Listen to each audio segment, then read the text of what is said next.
Chapter 5. The Sereburus.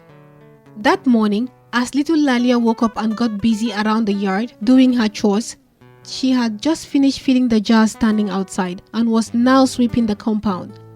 This was what she did every day and she was by now familiar with the routine. She was still sweeping when Uncle Damfara walked in asking after her mother. Lalia told him where he could find her, and as he headed inside to meet his sister, he gave her a few gold coins as a gift. A few moments later, she saw Uncle Damfara come out of their hut. He was happily rubbing his palms together, smiling. He was also incessantly thanking her mother for something. This sight both pleased and puzzled her at the same time. As she stood looking on, she heard her mother call out to her and motion for her to come over. "Lalia, my dear, come, I have something to tell you." Little Lalia had no idea what was going on until her mother explained to her that she was the sister her friend Uncle Damfara was searching for. She told her that she must now go away with him to Bundu, their village, to resolve some family disputes. "We must pack then," little Lalia quickly offered, excited that she was going on a trip with her mother. However, her mother's silence gave her a cause for pause. She was puzzled by her mother's reaction, and she soon realized that maybe she was not going on the trip with her. I'm coming with you, mother, right?" she asked as she looked up at her mother's face, who was stood silently as she avoided her gaze. Lalia knew that she had to speak, at least to console the girl, despite her own heartbreak. She placed her palms on both sides of Lalia's face and started explaining as she cried. I wish you could come with me, but it is very dangerous out there and I don't want to take any risks. I can't afford to lose you. You'll be safe here in Tongu." Little Lalia could feel the resolve in her mother's voice, but she could not understand why she had to leave her behind. She should be with her mother, regardless of how dangerous the journey was. But mother, I want to come with you. Why can't I come with you?" she asked, stammering, overwhelmed by all the emotions she felt. "Asking questions again.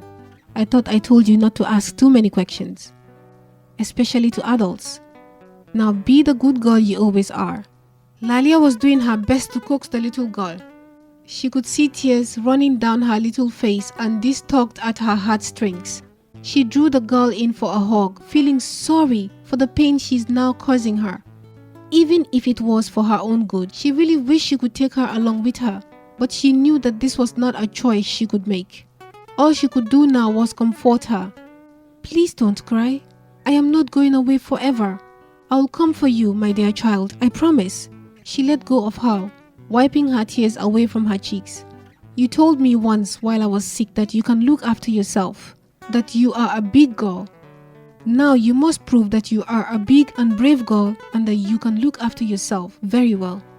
It is time for you to show me that you can truly be a big girl. Or do you not want me to go help Uncle Damfara?"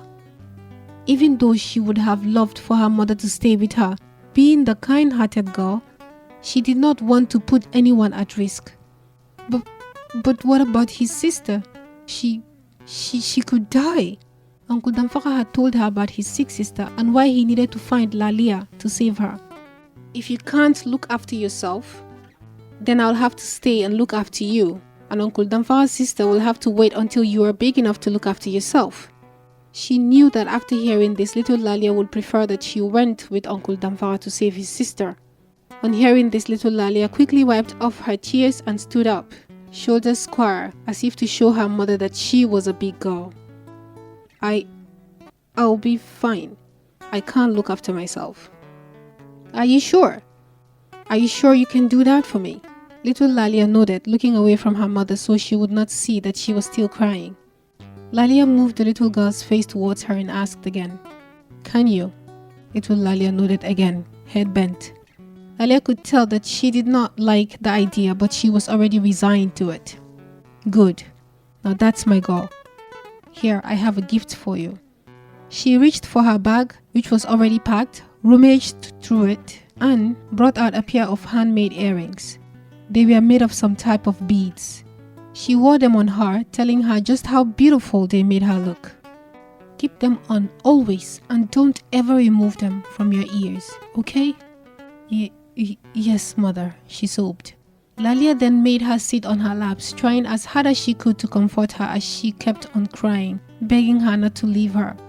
The next day she watched as her mother and Uncle Damfara set out on their journey back home.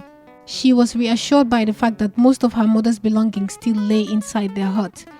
This to her meant that she would be coming back soon. Damfara knew why little Lalia could not go with them. Traveling for so long, he was already aware of the atrocities committed by the Sereburus on the roads. This was hard even for him, but he was certain that the little girl was better off in Tongo. It was a lot safer for her there than out on a journey with them. That afternoon, little Lalia had just finished cooking her lunch and was about to sit down for her lonely meal when she heard some noises coming from the neighbor's compound. It sounded like they were celebrating, so she went over to see what was going on. She learned that they were preparing to welcome the king. It was the day he was to return from one of his long journeys. She looked on as they went about their different activities. This distracted her for a bit, but she decided to head back into their compound to eat her meal, thinking about joining them later when she was done. However, as she ate, she smelled something burning. Before she could discern what it was, she heard screams coming from the streets. She looked up to see what was going on, but she suddenly saw some of the villagers running in the compound towards her while they called for help. She looked behind her and realized that her mother's hut was on fire. She got up to run towards the fire, and as she got closer, she saw that the roof had already caught fire. It must have been from one of the fires of the welcome party, she told herself. At that moment, all she could think of was to run and fetch her mother. She needed to tell her that their hut was on fire. She believed that they would by now still be somewhere in the kingdom. Her mother had told her that it would take a day's work to journey through the kingdom.